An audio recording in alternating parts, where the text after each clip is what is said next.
দাও ঈদ বোনাস দাও। ঈদ বোনাস দেওয়া লাগবে? ঈদ বোনাস দাও, দেওয়া লাগবে অবশ্যই। ঈদের দিন দাও, ঈদ বোনাস দাও। হ্যালো এভরিওয়ান, আসসালামু আলাইকুম।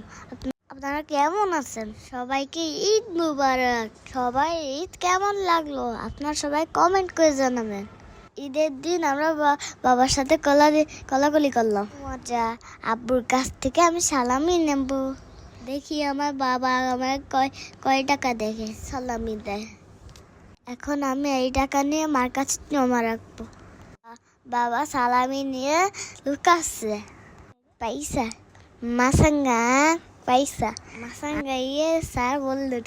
আমার আব্বুর কাছে মোবাইলটা দিলে আমার আব্বুর কথা শেষই হবে না গাইস, বুঝছেন? সে বলতেই থাকবে। এদিকে দেখেন সাইমের অবস্থা, এখন নাকি তার মার কাছ থেকেও সালামি নেওয়া লাগবে। কি অবস্থা দেখেন তো। তার আবার পায়ে জুতা, তো সে ভিতরে ঢুকবে না, তার জুতা খুলতে সময় লাগবে, এই কারণে সে বাইরে থেকেই আমাকে সালাম করবে। আমি বলতেছি বাবা আয় ভিতরে ঢুকে সালাম কর, সে বাইরে থেকে সালাম করবে। এদিকে দেখেন আমার ভাইয়ের অবস্থা, মানে দুলাভাইয়ের কাছ থেকেও সালামি নিছে, এবার বোনের কাছ থেকেও সালামি নিতে হবে।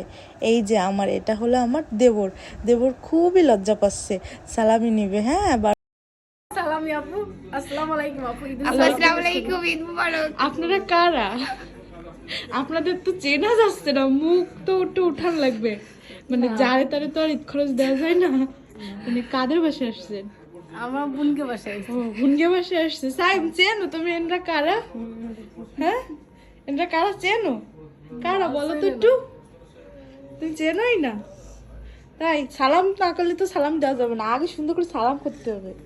আহারে ও নিজেকে ধন্য মনে হচ্ছে। আহারে আরেকটা কই।